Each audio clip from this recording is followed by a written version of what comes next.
मित्रों, एक रानी से साधु ने अपनी प्यास कैसे बुझाई, कैसे साधु ने रानी को किया गर्भवती, कैसे एक रानी ने अपने राजा के आंखों में धूल झोंक कर साधु से रचाई प्रेम संबंध, कैसे रानी ने साधु के साथ मिलकर राजा को मारने की बनाई साजिश। तो चलिए दोस्तों, इस कहानी को शुरू से शुरू करते हैं। एक समय की बात है, हिमालय की सुरम्य वादियों में इंद्रप्रस्थ नामक एक संपन्न राज्य था। वहाँ के राजा चरणदित्य अपनी बुद्धिमत्ता, वीरता और न्यायप्रियता के लिए विख्यात थे। उनकी प्रजा उन्हें अत्यंत सम्मान देती थी। राजा की पत्नी रानी प्रेमलता अपनी अद्वितीय सुंदरता और सौम्यता के लिए समस्त राज्य में प्रसिद्ध थी। हालांकि राजा चरणदित्य अपनी प्रजा और राज्य के कार्यों में व्यस्त रहते थे, जिससे रानी अक्सर एकाकी महसूस करती। महल के वैभव और विलासिता के बावजूद उनका मन कहीं और शांति खोज रहा था।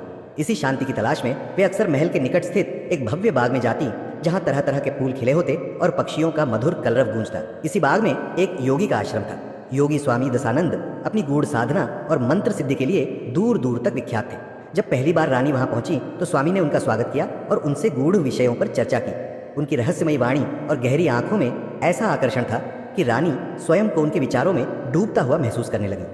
धीरे धीरे यह आकर्षण गहरा होता गया। राजमहल की ऊंची दीवारें अब उन्हें बंधन सी प्रतीत होने लगी। वे नित्य कोई न कोई बहाना बनाकर आश्रम जाने लगी। योगी ने उन्हें ध्यान, योग और गूढ़ शास्त्रों का ज्ञान देना आरंभ किया, लेकिन इस आध्यात्मिक यात्रा ने जल्द ही एक भिन्न स्वरूप लेना शुरू कर दिया। एक ऐसा स्वरूप जिसे समाज स्वीकार न करता और न ही राजधर्म इसकी अनुमति देता। इस रहस्यपूर्ण आकर्षण की डोर कब अध्यात्म से भटककर सांसारिक भावनाओं में उलझ गई, रानी स्वयं भी नहीं समझ पाई। साधु की रहस्यमयी आंखें और रानी की अकेली आत्मा के बीच एक ऐसी डोर बंध गई जिसे छिपाना आसान नहीं था। रानी ने इस रिश्ते को गुप्त रखने के लिए बहुत सावधानी बरती। वह साधु से तब मिलती थी जब राजा दरबार में अपने कार्यों में व्यस्त होते। कभी कभी रात के अंधेरे में भी रानी चुपचाप महल छोड़कर साधु के आश्रम चली जाती थी। रानी प्रेमलता ने अपनी चतुराई और संयम से राजा चरणदित्य को कभी यह आभास नहीं होने दिया कि उनके मन में कोई और भाव जन्म ले चुका है। वे पहले की ही तरह राजा की हर इच्छा का सम्मान करती, उनकी देखभाल करती और अपने मधुर व्यवहार से उन्हें पूर्ण रूप से संतुष्ट रखती। राजा को विश्वास था कि उनकी रानी उनसे अत्यधिक प्रेम करती है और उनके प्रति पूर्ण रूप से समर्पित है। महल के सेवकों को भी रानी ने अपनी बुद्धिमत्ता से वश में कर लिया था। वे इतनी चतुराई से अपने बाहर जाने का समय तय करती कि किसी को उन पर संदेह न होता। जब वे महल में होती तो पूरी निष्ठा से अपने दायित्वों का निर्वाह करती, जिससे किसी को भी उनके व्यवहार में कोई परिवर्तन महसूस नहीं होता। उधर साधु दशानंद ने रानी को यह विश्वास दिला दिया था कि उनकी आत्मा को वास्तविक शांति केवल उनके सानिध्य में ही मिल सकती है। साधु की रहस्यमयी वाणी और गूढ़ विद्या ने रानी को पूर्ण रूप से प्रभावित कर लिया था। वे अब अपनी हर कीमती वस्तु और आभूषण साधु को सौंपने लगी। रानी जब भी महल से बाहर जाती, वे साधु के लिए अनमोल वस्तुएं ले जाती और बदले में साधु से रहस्यमयी शक्तियों और मंत्रों का ज्ञान प्राप्त करती। यह आकर्षण अब केवल विचारों तक सीमित नहीं रहा था, यह एक गहरे बंधन में परिवर्तित हो चुका था, जिसका परिणाम कोई नहीं जानता था। साधु ने रानी को यह भी समझा दिया था कि वह एक दिव्य आत्मा है और उनका यह मिलन ईश्वर की योजना का हिस्सा है। अब रानी ने पूरी तरह से साधु पर विश्वास करना शुरू कर दिया था। अब पूरे महल में रानी और साधु के इस प्रेम संबंध के विषय में सेवकों के बीच चर्चा होने लगी, लेकिन रानी ने उन सेवकों को इनाम और अधिकार देकर अपनी ओर कर लिया। एक दिन साधु दशानंद ने रानी प्रेमलता से कहा, हे प्रिय, अब राज्य का वास्तविक नियंत्रण तुम्हारे हाथों में होना चाहिए। राजा केवल एक दिखावा है। मित्रों, रानी अब साधु के प्रति अपने मन और शरीर से पूर्णतः समर्पित हो चुकी थी। वह इस विचार से सहमत होने लगी। साधु ने धीरे धीरे रानी को समझाया और कहा, हे प्रिय, यदि तुम चाहो तो राजा को पीछे छोड़कर स्वयं राज्य की महारानी बन सकती हो। जब रानी प्रेमलता महल के भीतर थी तो यह विचार उनके मन में एक चिंगारी की तरह जल उठा। एक दिन जब रानी साधु के पास गई तो साधु ने उनसे कहा, अब समय आ गया है कि मैं महल के भीतर प्रवेश करूं। रानी ने चतुराई से महल के एक गुप्त स्थान को साधु के रहने योग्य बना दिया और साधु अब महल में छिपकर रहने लगे। इस बात की जानकारी केवल रानी और उनकी सबसे विश्वासपात्र दासी को थी। साधु ने राजा के दैनिक कार्यों और महल के नियम कानूनों पर गहराई से नजर रखनी शुरू कर दी। साधु ने रानी के माध्यम से राजा चरणदित्य पर अपनी शक्ति का प्रयोग करना शुरू कर दिया। वह रानी को कुछ विशेष जड़ी बूटियां देता, जिन्हें रानी राजा के भोजन में मिलाकर उन्हें धीरे धीरे कमजोर करने लगी। राजा को अब अक्सर थकान और बीमारी महसूस होने लगी, लेकिन रानी अपने प्रेम भरे व्यवहार से राजा को यह यकीन दिलाती रही कि यह सब राजकाज के अत्यधिक दबाव का नतीजा है। अब साधु और रानी के बीच हर दिन मुलाकात होने लगी। रात के अंधेरे में जब राजा अपने कक्ष में सो जाते तो रानी चुपके चुपके उनके कक्ष से निकलकर साधु के पास जाती। वहां वे साथ बैठकर गुप्त योजनाएं बनाते और उनका संबंध और गहराने लगा। साधु ने रानी को वचन दिया, मैं तुम्हें ऐसी शक्तियां वो दूंगा कि तुम पूरे राज्य की सबसे प्रभावशाली महिला बन जाओगी। एक दिन दरबार की बैठक में रानी ने एक प्रस्ताव रखा कि राजा को अपने स्वास्थ्य के कारण कुछ समय के लिए राजकीय कार्यों से दूर रहना चाहिए। उन्होंने स्वयं राजकाज संभालने का सुझाव दिया। राजा, जो अब पूरी तरह से कमजोर हो चुके थे, इस प्रस्ताव को स्वीकार करने को विवश हो गए। रानी प्रेमलता अब पूरी तरह साधु दशानंद के प्रभाव में आ चुकी थी। उनका मन, जो कभी प्रेम और निष्ठा से भरा था, अब मोह और छलावे की गिरफ्त में था। साधु की बातों ने उन्हें इतना भ्रमित कर दिया कि वे राजा चरणदित्य के विरुद्ध जाने के लिए तैयार हो गए। साधु ने गुप्त योजना बनाई राजा को धीरे धीरे मृत्यु के मुख तक पहुंचाने की। इसके लिए उसने रानी को विशेष जड़ी बूटियां दी, जिन्हें नियमित रूप से राजा के भोजन में मिलाना था। ये विषैले तत्व इतने सूक्ष्म थे कि राजा की सेहत धीरे धीरे गिरने लगी, लेकिन किसी को भी संदेह नहीं हुआ। राज्य के वैद्य भी इसे एक सामान्य बीमारी मानकर उपचार करने लगे, परंतु कोई लाभ न हुआ। साधु ने रानी को समझाया कि यदि वह राजा को पूरी तरह समाप्त करना चाहती है तो उन्हें अपने ही हाथों से इस कार्य को अंजाम देना होगा। रानी के मन में एक क्षण के लिए संकोच आया, लेकिन साधु की रहस्यमयी शक्ति और मोहक वाणी ने जल्द ही उनके संदेह को मिटा दिया।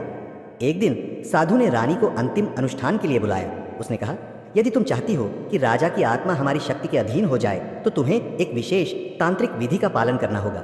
यह विधि राजा की आत्मा को मुक्त नहीं होने देगी, बल्कि उसे हमारे नियंत्रण में बांध देगी। रानी प्रेमलता अब एक ऐसे मोड़ पर आ चुकी थी जहां पीछे हटने का कोई मार्ग नहीं था। उनके सामने अब केवल एक ही रास्ता था, राजा चरणदित्य का अंत। रानी अब पूरी तरह से साधु के प्रभाव में थी। अब फिर से साधु ने रानी से कहा, अब तुम्हारी शक्ति को और अधिक बढ़ाने का समय आ गया है। हमारे बीच एक और अटूट बंधन बनना चाहिए। साधु ने रानी को यह विश्वास दिलाया कि यदि वह गर्भवती होती है तो यह उनके पवित्र संबंध का प्रमाण होगा और राजा की शक्ति को हमेशा के लिए नष्ट कर देगा। साधु ने अपनी तंत्र मंत्र की शक्तियों का उपयोग करते हुए रानी को गर्भवती कर दिया। अब रानी को विश्वास था कि यह संतान दिव्य होगी और अपने साम्राज्य को नियंत्रित करने के लिए राजा चरणदित्य से भी अधिक शक्तिशाली बनेगा। लेकिन इस पूरी योजना के पीछे एक गहरी साजिश छिपी थी। साधु और रानी चाहते थे कि राजा को हराने के बाद उनका बच्चा राज्य का अगला शासक बने। राजा चरणदित्य, जो अब पूरी तरह से कमजोर और बीमार हो चुके थे, धीरे धीरे महसूस करने लगे कि रानी का व्यवहार पहले से अलग हो गया था। उन्हें यह आभास हुआ कि रानी के भीतर कोई गहरी चालाकी और चिंता छिपी हुई थी। विशेषर, जो राजा के सबसे विश्वास पात्र मंत्री थे, एक दिन राजा ने विशेषर से कहा, विशेषर, मुझे लगता है कि रानी मुझसे कुछ छिपा रही है। मैं नहीं जान पा रहा कि वह क्यों बदल गई है, लेकिन अब मुझे महसूस हो रहा है कि उसका साधु दशानंद से कोई गहरा संबंध है। विशेषर ने गहरी सांस लेते हुए कहा, महाराज, अब समय आ गया है कि आपको पूरी सच्चाई बता दूं। मुझे इस बात का पहले से ही पता था कि रानी और साधु के बीच गुप्त संबंध है और अब वह साधु से गर्भवती हो चुकी है। यह सब साधु की एक बड़ी साजिश का हिस्सा है। यह सुनकर राजा चरणदित्य को गहरा आघात पहुंचा। अब वे समझ चुके थे कि रानी और साधु मिलकर कुछ बड़ा षड्यंत्र रच रहे थे, लेकिन उनकी हालत इतनी बिगड़ चुकी थी कि वे कोई बड़ा कदम उठाने में असमर्थ थे। इसी बीच राजमहल के कुछ वफादार लोग रानी और साधु की गतिविधियों के बारे में संदेह करने लगे थे।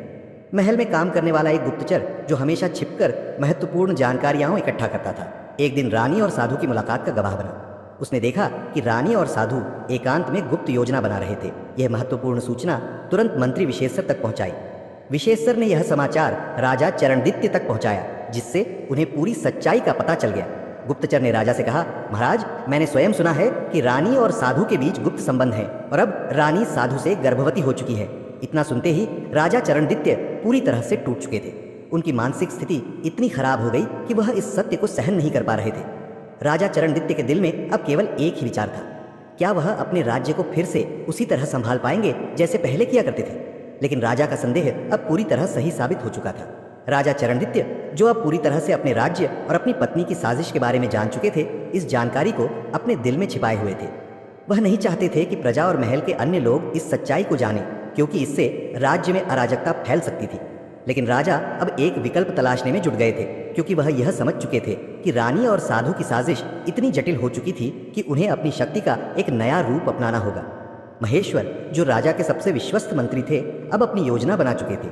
वह राजा को सलाह देने के लिए आगे आए और बोले, महाराज, आपको अब जल्द से जल्द एक मजबूत कदम उठाना होगा।